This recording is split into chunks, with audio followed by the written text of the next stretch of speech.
অন্তর থেকে মুছে দেওয়া সম্ভব না। আল্লাহর পরে পরে আল্লাহ বলেছেন ওয়াকাদা রাব্বুকা আল্লা তা'বুদু ইল্লা ইয়্যাহু ওয়া বিল ওয়ালিদাইনি ইহসানা। আল্লাহ বলতেছেন তোমার রব ফয়সালা করে দিল, এই বান্দা শোনো, তিনি ছাড়া অন্য কারো গোলামি করা যাবে না, ইবাদত করা যাবে না। ওয়াবিল ওয়ালিদাইনি ইহসানা, পিতা মাতার সাথে সদাচরণ করো। আল্লাহর ইবাদতের পরে পরে মা বাবার খেদমত, মা বাবার খেদমত আমরা ভুলবো না ইনশাআল্লাহ। এরপরে হলো নবীকে বলা হলো নবী, এরপরে আল্লাহর কাছে কোন আমলটা পছন্দনীয়, তখন নবীজি বলেছিলেন সুম্মা আল জিহাদু ফি সাবিলিল্লাহ, এরপরে আমল আল্লাহর কাছে পছন্দনীয় হলো আল্লাহর রাস্তায় জিহাদ করা।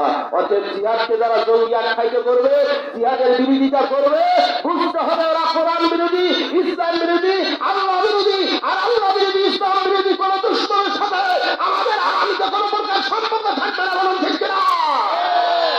বরং এই কথাগুলো, হক কথাগুলো যারা বলেছিল, যে আলেমরা জিহাদের ডাক দিয়েছিল, জিহাদের কথা বলেছিল, সেই আলেমদেরকে নির্যাতন করা হয়েছে, নিপীড়ন চালানো হয়েছে, কাউকে ফাঁসির কাছে ঝুলিয়ে দেওয়া হয়েছে। ও বন্ধুগণ, যদি ফাঁসির কাছে তারা যেতে পারে, তারা বুকে বুলেট তারা গ্রহণ করতে রাজি থাকে, আমরা কেন পারবো না? আমরা ওই মুজাহিদদের মতো বিপ্লব আনবার জন্য, কোরআনের রাজ কায়েমের জন্য আমরা প্রচেষ্টা চালিয়ে যাবো, বলেন ইনশাআল্লাহ। সম্মানিত হাজির, এরপরে যুবকদের জন্য বলেছিলাম যে যুবকদের জন্য 4টি গুণ দেখে নারীদের বিয়ে করা লাগবে। সময় পাচ্ছি না, তারপরে বলে যাই লি মালিহা, 1 নম্বর হলো মাল দেখে বিয়ে করা লাগবে। জোরে বলেন তো কি দেখে বিয়ে করা লাগবে? হ্যাঁ, ওকে বোঝেন না, শেষ করে দেব। মাল দেখে, কি দেখে বিয়ে করা লাগবে? মাল দেখে। এক মাহফিলে যখন বললাম মাল দেখে বিয়ে করা লাগবে, এক যুবক হাসতেছে, কয় হুজুর রাস্তায় তো অনেক মাল দেখা যায়, সেই মাল।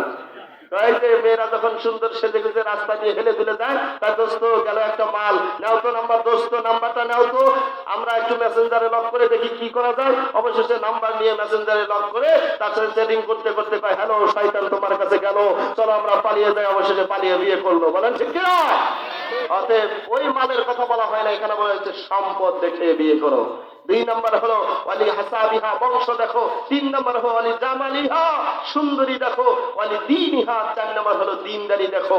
শুধু সুন্দরী দেখলে হবে না, কিন্তু আমার দেশের যুবকরা বিয়ে করতে গিয়া ধরা পড়ে, বিয়ের রাত্রিতে, বিয়ের সময় মেয়ে দেখতে গিয়া দেখছে ফর্সা, বিয়ে করে আনার পরে দেখে কালা ধবধবা। আছে না নাই? এমন একটা বুদ্ধি আছে, যে বুদ্ধিতে যদি মেয়ে দেখতে যাও, কোনোদিন কালা বউ তোমার ঘরে আসবে না। আমি বলে দিব সেটা, বুদ্ধিটা বলবো, উপায়টা বলবো, কিন্তু সময় হবে না, দুঃখজনক। যাই 10টা সময় দেওয়া হয়েছে, 10টা 1 বাজে। আল্লাহর হস্তে ক্ষমা চাই, আমার আলোচনায় যদি কোনো ত্রুটি হয়ে থাকে আপনারা ক্ষমা সুন্দর দৃষ্টিতে দেখবেন, আমার জন্য দোয়া করবেন। যেহেতু আমি লালমনিরহাট জেলারই একজন সন্তান, আমার আলোচনায় কোনো ত্রুটি হয়ে থাকলে আল্লাহর হস্তে ক্ষমা করবেন। আমার পূর্বে হাফেজ মাহবুবুর রহমান চমৎকার আলোচনা করেছেন, গুরুত্বপূর্ণ, তার নসিহতকে আল্লাহ কবুল করেন এবং তাকেও আল্লাহর এই দিন কায়েমের আন্দোলনে কোরআনের খাদেম হিসাবে কবুল করুক। আমাদের প্রধান মুফাসসির সারা বাংলাদেশে কোরআনের দাওয়াত নিয়ে ছুটে যান এক প্রান্ত থেকে অন্য প্রান্তে। আল্লাহ যেন প্রিয় মুফাসসিরের হায়াতে বরকত দান করে।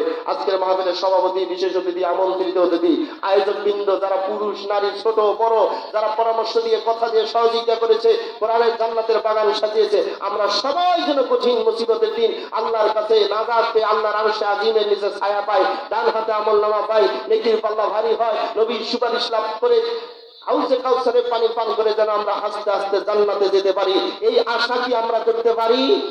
বলে ইনশাআল্লাহ।